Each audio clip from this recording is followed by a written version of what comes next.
Hello viewers, welcome to lecture 10 of the Industrial Robotics lecture series. Of course, in this lecture we are going to continue with sensors. So before going into lecture 10, we'll have a quick review of what we discussed in lecture 9.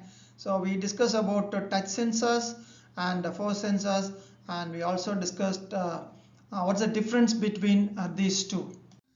So we discussed about tactile sensors, under which we discussed two types. One is a touch, other one is a force sensor. So touch will only say whether you have touched it or not, whereas the force sensor tells you how much force you have been exerting on. How much force the gripper is exerting on the component that it is holding. So next, there's another type called tactile array sensors. What is this? Of course, when you say array, means there are multiple sensors, right? So why do you need multiple sensors? Let's see here.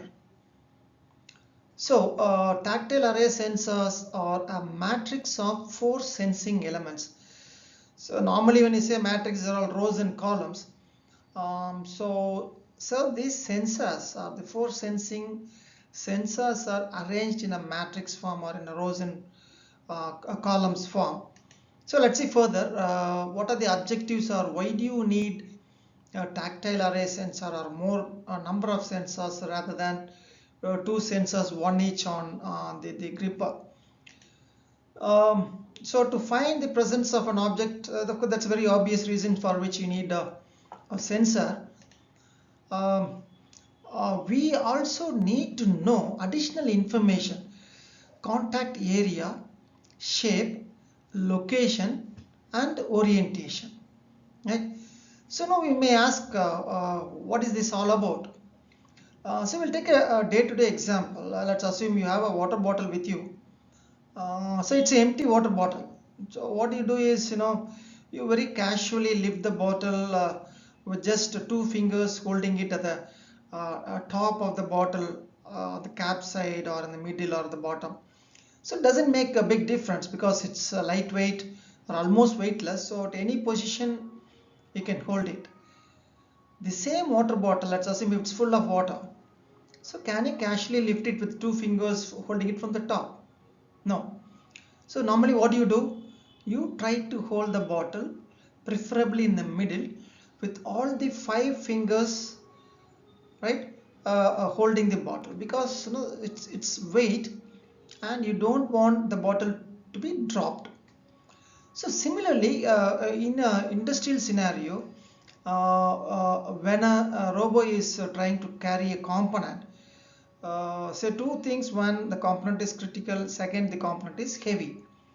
See, in that case, what is the area, contact area? As I told you, in case of water bottle filled with water, you try to hold it in the middle, means the location, right? Second, contact area. You are not using two fingers; you are using all the five fingers. So, and what is the shape of holding it, right?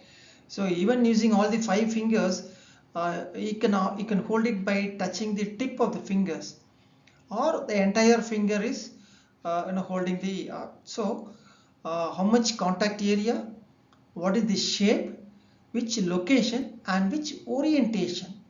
So again, holding the bottle, the hand, the fingers are perpendicular to the axis of the bottle, or you're holding it at an inclined position. So obviously, when it is perpendicular, you will be able to apply more grasping force, right? That's the safety for the bottle.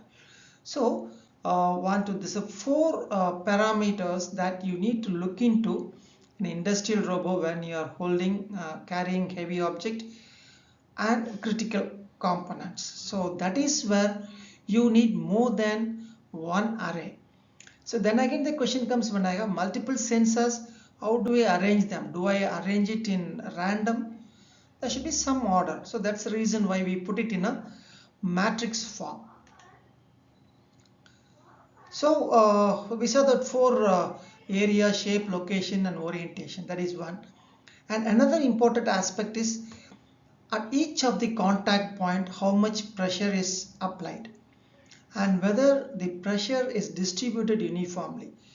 Say for example, the same example, when you are holding the water bottle with your fingers, is the pressure distribution uniform throughout the length of one particular finger, and is the pressure and the distribution same for all the 5 fingers.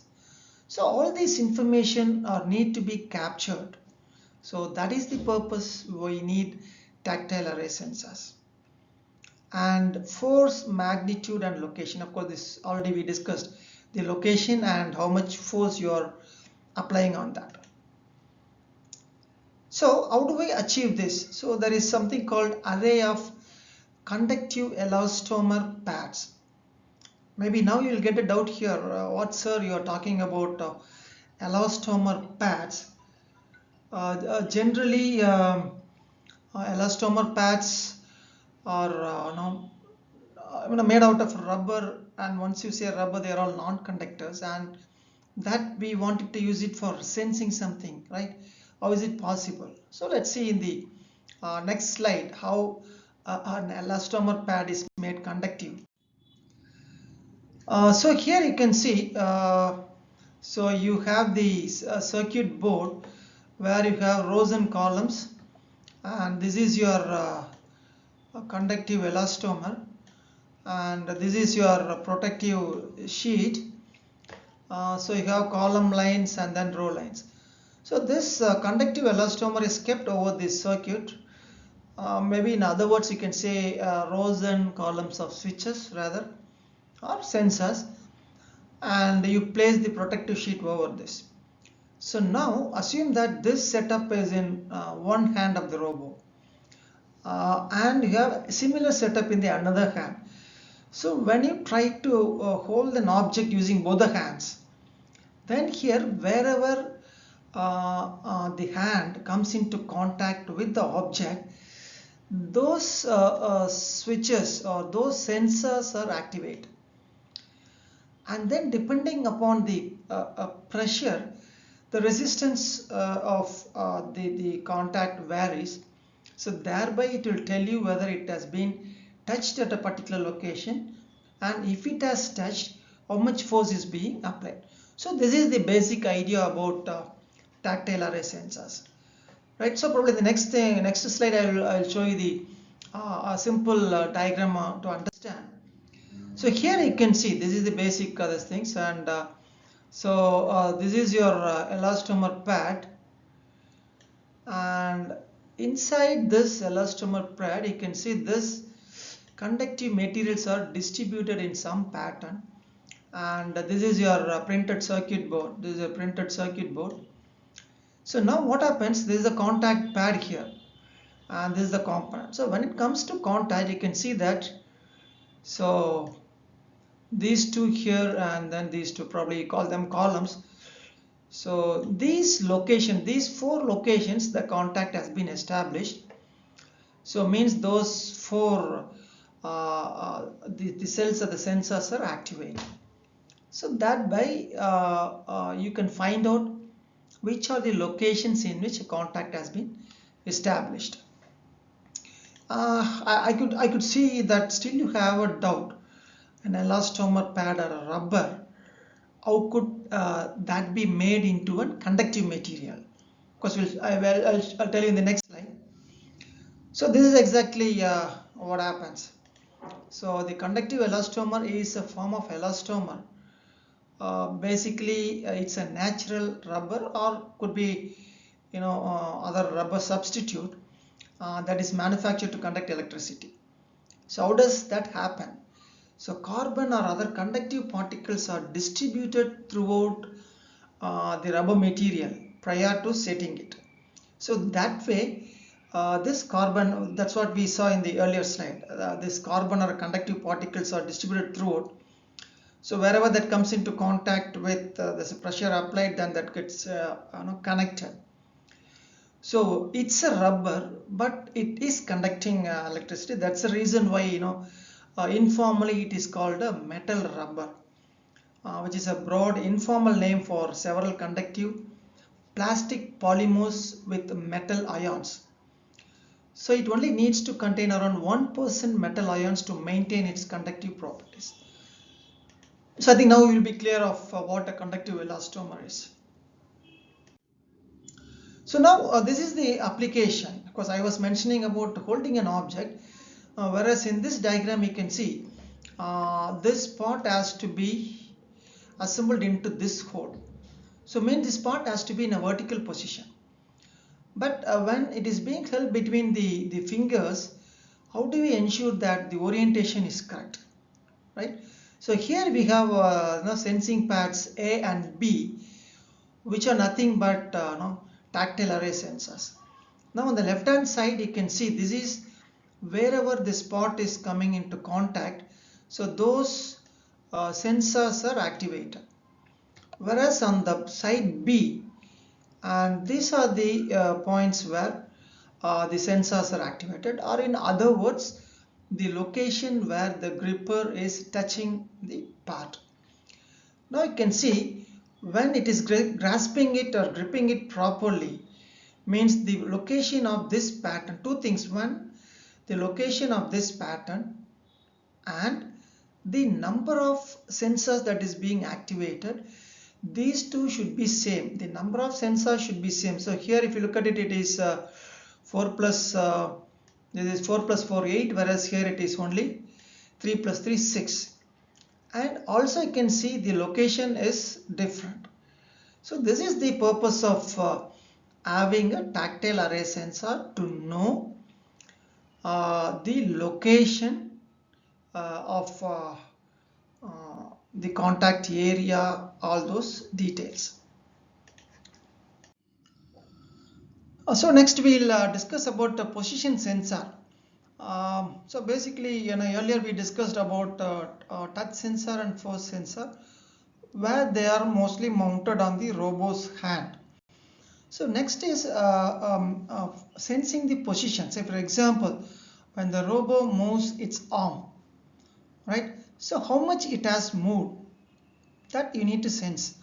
So because there is a program, let's assume the robo has to move its arm through 30 degrees in case of a rotary joint, or 50 millimeters if it is a prismatic joint or a linear joint.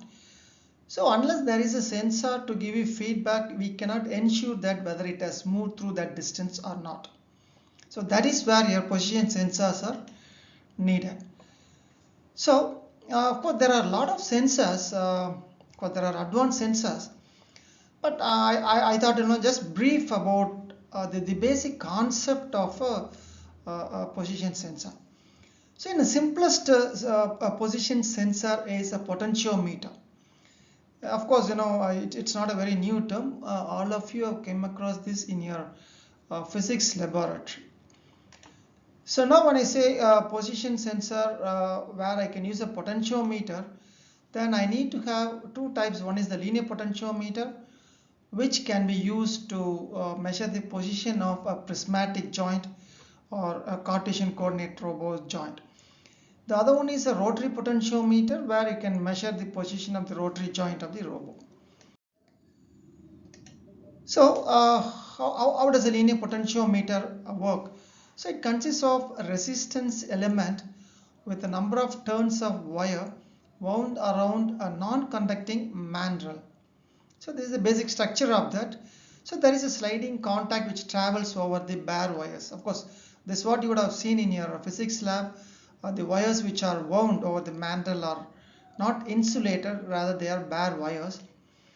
So the linear displacement, there is a wiper which slides over the wound up resistive element, and the resistance depends upon the position of the wiper. So again, earlier we discussed that the resistance is proportional to the length of the wire. When the length is more, resistance is more. When the length is less, the resistance is less. So it works on that principle. So depending upon the position of the wiper, in other words, the length of the coil wire, so the output voltage varies proportionally to that. So probably in the next slide I'll show you the diagram, you'll be able to understand. So this is a typical potentiometer. So this is a potentiometer where you have this wire, and this is for short circuiting, and this is your slider. So when the slider is somewhere near to this position, means here you can see that the length of the wire is very minimal, means the resistance will be minimal and the output voltage will be maximum. So when the slider comes to this position towards this end, there is a length of wire is more, the resistance is more, and there will be proportionate drop in voltage. So based on this principle, you can measure the linear movement. So next is about rotary potentiometer, again for rotary joints. So it consists of a circular wire wound, circular wire wound track over which rotatable sliding contact can be rotated. The angular displacement of the wiper contact is directly converted into proportional output voltage, because the concept is same between linear potentiometer and the rotary potentiometer, except that in case of a linear potentiometer it slide on a linear path, whereas here on rotary path. So of course when I show the diagram you will understand. So this is a typical rotary potentiometer. This is what I was mentioning about the wiper. So the resistive strip is placed along a circular path, and depending upon the position of the wiper, the voltage, the terminals are here, the voltage varies, and by that way we can find out what is the position or angle through which the given rotary joint of the rotor has moved. Of course, it's again, in day-to-day life, if you want an application of this, here you can see this is very common nowadays. We have electronic fan regulators in all the homes invariably. So means when this knob is at the lowermost position, means it is at the lowest starting point. The resistance is very minimal. The resistance is maximum. The voltage is very low and the fan speed is low. So when this knob is at the maximum position, the resistance is minimal, means maximum voltage goes to the fan and the fan speed is high. So this is a basic principle based on which you can measure the position of the arm of the robot. So it looks simple, we use it day-to-day life, but let's see, there could be advantages, there could be disadvantages, and based on that we'll decide whether this type of potentiometer type of sensors will it suit our requirement. Right, so in this slide we'll see what are the advantages and disadvantages of the potentiometer type of sensors. So let's see what are the advantages. It's less expensive, as I told you, it's commonly available and available in different size and shapes. So depending upon my requirement, I can purchase or find out in the market. It's simple to operate, it's straightforward way of operating it, no complex operating procedures for this. So there are advantages. Then let's see what are the disadvantages. Limited life due to early wear of the sliding arm. So this is one of the biggest drawback of potentiometer type of sensors, because be it a linear potentiometer or rotary potentiometer, there is a wiper which keeps sliding over the resistive strip or the coil. So there is constant physical contact between them. So obviously there will be wear and tear, which limits the life of this type of sensors. And it shows error in high speed operation, because maybe if you go back to our earlier lecture where we discussed about different desirable features of sensors, so speed of operation is very important, right? So the response should be quick. So in this type of potentiometer where typically the slider slides over the coil, when you move it in high speeds, the response time is very slow in this case, and thereby the output what you get will not be accurate. So this is another big drawback of this type of potentiometer. So now I think you'll be able to understand or take a decision that yes, this type of sensors cannot be used in robotic application wherein accuracy is very important, reliability is very important. So before winding up our lecture 10, just have a quick review of what are the topics we discussed in lecture 10. We discussed about tactile array sensors. Of course, this is a part of our tactile sensors where we discussed touch sensor and force sensors, and tactile array sensors are multiple sensors, and we also discussed why that is needed.